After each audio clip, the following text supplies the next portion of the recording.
할렐루야. 7월 23일 화요일 새벽 기도를 시작하겠습니다. 사도신경으로 우리의 신앙을 고백합니다. 나는 전능하신 아버지 하나님 천지의 창조주를 믿습니다. 나는 그의 유일하신 아들 우리 주 예수 그리스도를 믿습니다. 그는 성령으로 잉태되어 동정녀 마리아에게서 나시고 본디오 빌라도에게 고난을 받아 십자가에 못 박혀 죽으시고 장사된 지 사흘 만에 죽은 자 가운데서 다시 살아나셨으며 하늘에 오르시어 전능하신 아버지 하나님 우편에 앉아 계시다가 거기로부터 살아있는 자와 죽은 자를 심판하러 오십니다. 나는 성령을 믿으며 거룩한 공교회와 성도의 교제와 죄를 용서받는 것과 몸의 부활과 영생을 믿습니다. 아멘. 찬송가 218장 찬양하시겠습니다. 찬송가 218장입니다.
우리에게 주신 하나님의 말씀은 구약성경 열왕기하 15장 1절부터 12절까지 말씀입니다.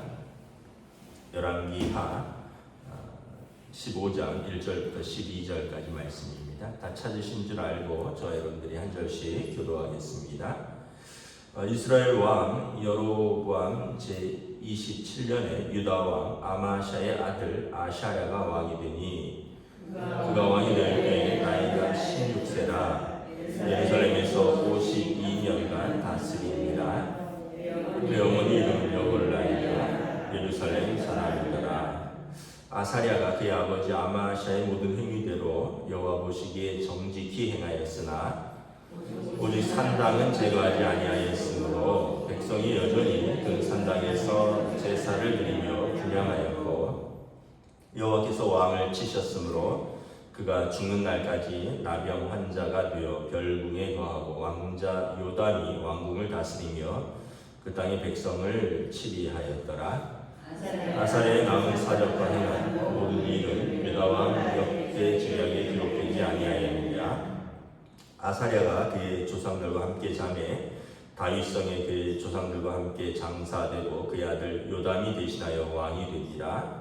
유다의 왕 아사랴의 제 38년에 여로보암의 아들 스가랴가 사마리아에서 6달 동안 이스라엘을 다스리며 그의 조상들의 행위대로 여호와 보시기에 악을 행하여 이스라엘로 범죄하게 한 느밧의 아들 여로보암의 죄에서 떠나지 아니한지라.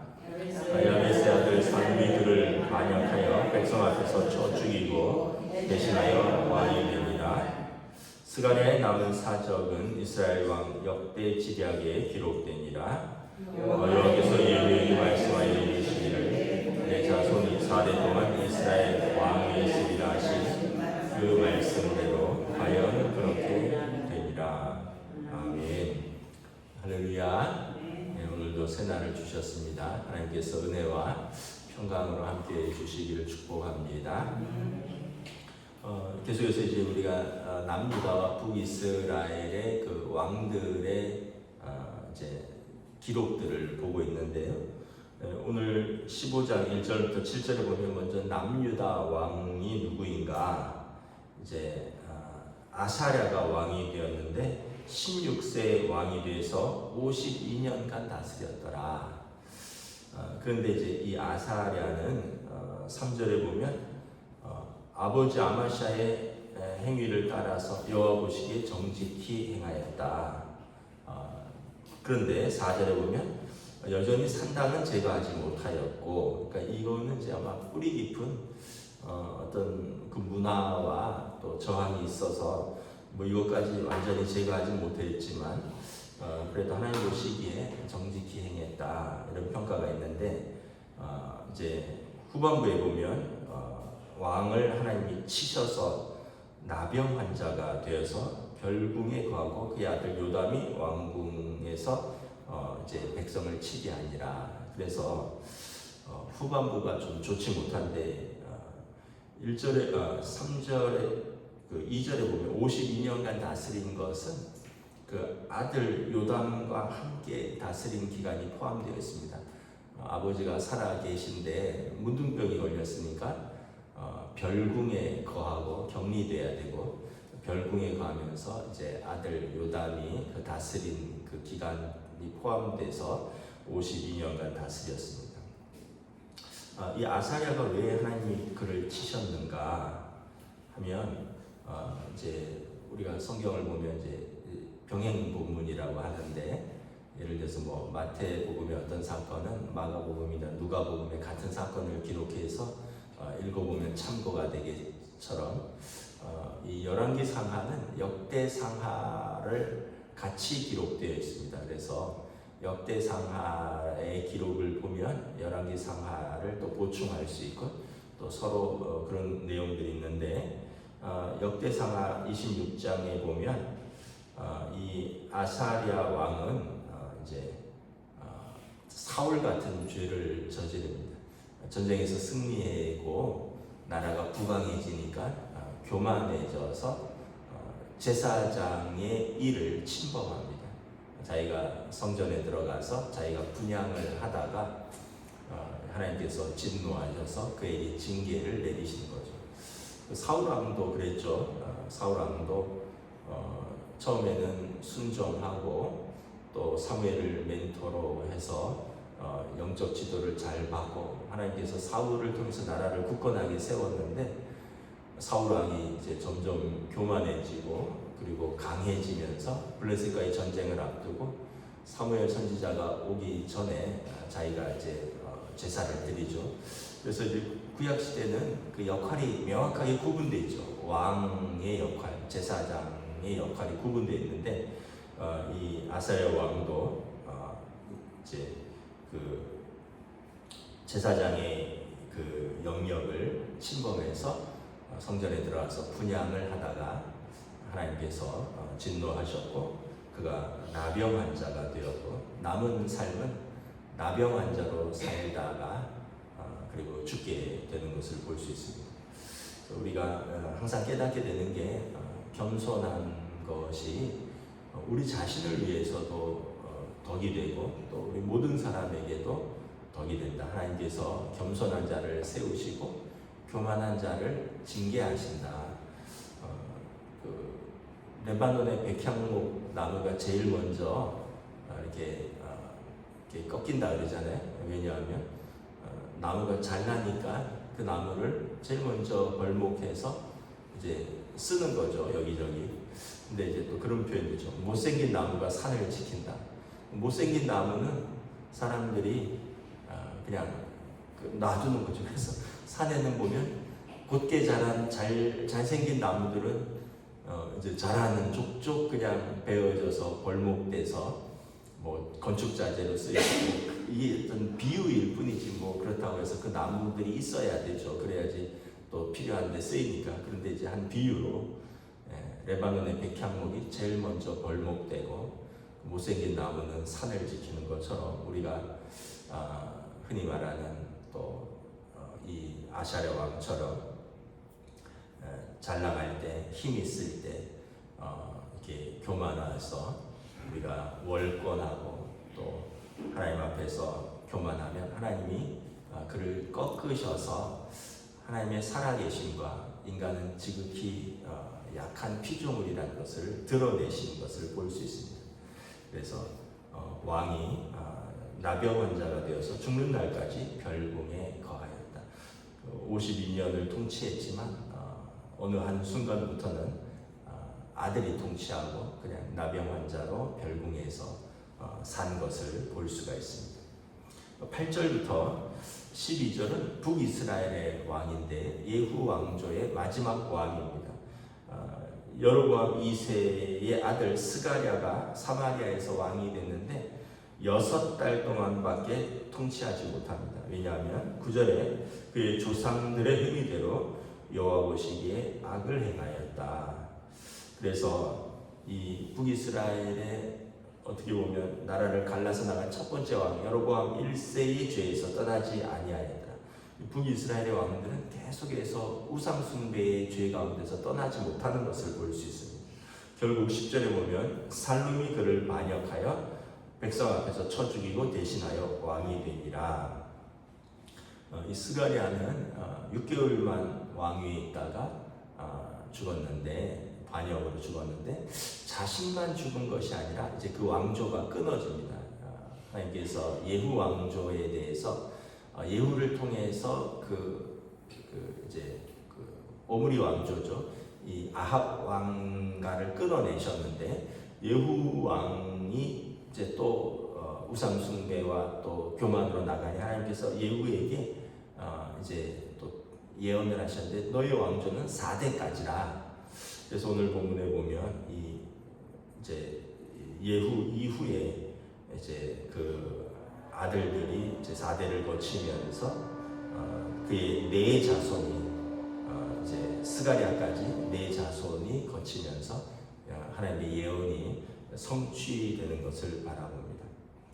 그래서 예후, 여호아스, 요아스, 여로보암 2세, 스가랴, 예후 이후에 4명의 왕이 이렇게 거치면서 예후 왕조도 끊어지는 것을 바라봅니다. 그러니까 하나님께서 만왕의 왕이시라는 것을 보여주는 사건이죠. 하나님이 만왕의 왕이고 또 하나님이 만군의 주이시다. 우리가 세상을 통치하는 것 같지만 그 누구도 어떻게 보면은 하나님의 그 섭리 가운데서 벗어날 수 없고 하나님의 이제 하나님께서 역사 속에서 하나님의 뜻이 이렇게 드러나고 하나님이 만왕의 왕이시고 만군의 주이심을 보여주는 것입니다. 우리가 생각할 때 사람이 통치하고 사람이 주관하는 것 같지만 사람은 그냥 피조물로서 또 하나님의 손에 들린 막대기에 불과하다라는 거죠. 이렇게 그렇다고 해서 또 우리가 모든 것을 다 하나님의 뜻으로만 돌린다면 그것도 또 되게 큰 위험이죠. 최근에 보면 미국 민주당 대통령 후보 바이든 후보가 이제 후보 사퇴를 했죠. 건강상의 이유로. 그렇게 사실은 83세인가 그런데 건강상의 이유로 사퇴를 했습니다. 뭐 자주 넘어지기도 하고 자주 이제 뭐 오후 4시 이후에는 이렇게 상당히 이렇게 인지 능력이라든가 이런 것에 이제 문제가 생긴다고 해서 결국은 이제 사퇴를 하셨어요. 우리가 이런 일이 일어날 줄 몰랐죠. 또 그 며칠 전에는 트럼프 대통령이 피격됐죠. 그래서 이게 진짜 미국 역사도 지금 소용돌이 치고 있습니다. 근데 또 어떤 분이 또 그렇게 이야기하는데 그것도 지극히 잘못된 겁니다. 하나님이 트럼프를 사랑하셔서 살리셨다 이렇게 이야기하는데, 그럼 트럼프 뒤에 있다가 총에 맞아 죽은 사람은 하나님이 그 사람을 죽이신 겁니까? 말을, 특별히 기독교인들이 말을 잘 하셔야 돼요. 어떤 사건을 두고 너무 이렇게 이분법적으로 하면, 트럼프가 이렇게 연설하다가 자료를 보려고 고개를 살짝 돌렸는데 그러면서 이제 머리를 비껴서 귀를 스치고 그 뒤에 사람이 총에 맞아서 죽었는데 그분은 소방관입니다. 집회 참석했다가 소방관인데, 그러면 하나님이 그 소방관을 죽이시려고 하나님이 역사하시고 트럼프는 하나님이 살리셨다 이렇게 된다면, 그러면 여러분 그런 식으로 우리가 이렇게 사건을 해석을 하면 무례한 기독교가 되는 거예요. 세상을 우리가 하나님의 뜻을 오용하고 하나님의 뜻을 망령되이 일컫는 그런 게 되는 거죠. 그건 어떤 사고고 사건이고 사건 사고 속에서 일어날 수 있는 일 가운데 하나이지 아무데나 다 하나님의 뜻을 갖다 바치면 안 된다는 거죠. 그런데 지금 미국도 워낙 정치적으로 나뉘어져 있어갖고 막 기독교인들이 막 일어나서 막 난리래요. 하나님께서 트럼프를 살리셨다고. 그 지금 미국 기독교는 거의 트럼프 쪽으로, 보수는 다 이렇게 그쪽으로 가는 분위기라고 하는데, 제가 볼 때는 지극히 미국이나 한국이나 염려스럽습니다. 정치에 교회가 깊숙이 관여해서 어떤 한 편을 드는 것은 굉장히 지극히 염려스럽다라는 것을 다시 한번 생각하면서, 모든 것은 다 하나님의 이제 섭리와 주관 속에 있다라는 거예요. 우리가 함부로 말해서도 안 되고, 함부로 말한다는 건 교만하다는 걸 얘기를 하는 거죠. 내가 어떤 것을 그냥 결정지어서 말을 하는 거. 오늘 말씀에 보면 아샤랴 왕도 강대할 때 그가 교만하여서 제사장의 그 분향을 침범하다가 그가 문둥병에 걸렸고, 이 예후 왕조도 그가 하나님께서 예후를 들어서 아합 왕가를 꺾으셨는데 그가 교만하여서 아합보다 더 나간 부분이 있기 때문에 하나님이 그의 왕조를 4대에서 끊으시는 것을 볼 수가 있습니다. 그래서 우리는 역사를 다스리시는 이도 하나님이시고, 또 크게는 그렇지만 가정적으로도 개인적으로도 하나님의 역사 속에 우리의 삶은 지극히 한 부분이고, 그래서 우리의 개인이나 가정이나 이 사회 전체나 우리는 겸손하게 하나님의 뜻에 순종하며 하나님의 뜻이 무엇인가를 구하고, 그리고 그 뜻에 순종하면서 살 때 하나님께서 우리와 함께 하시고 은혜를 베푸시는 것이지, 우리가 하나님보다 앞서가고 또 우리가 하나님의 뜻을 우리가 함부로 재단하는 것은 지극히 교만하다라는 것을 오늘 또 말씀을 통해서 볼 수가 있는 것입니다. 말씀을 마치도록 하겠습니다. 그럼에도 불구하고 오늘 15장 7절에 보면 아샤랴는 그의 조상들과 함께 다윗성에 장사됩니다.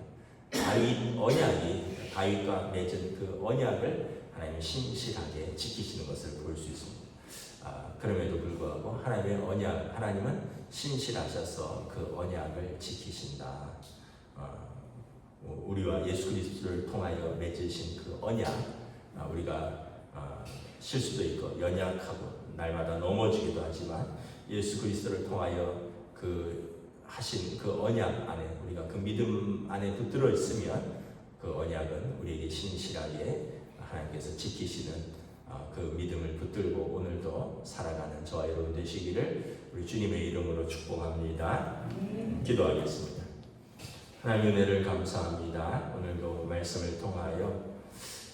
역사를 주관하시고 섭리하시고 또 심판하시는 하나님을 우리가 다시 한번 깨닫습니다.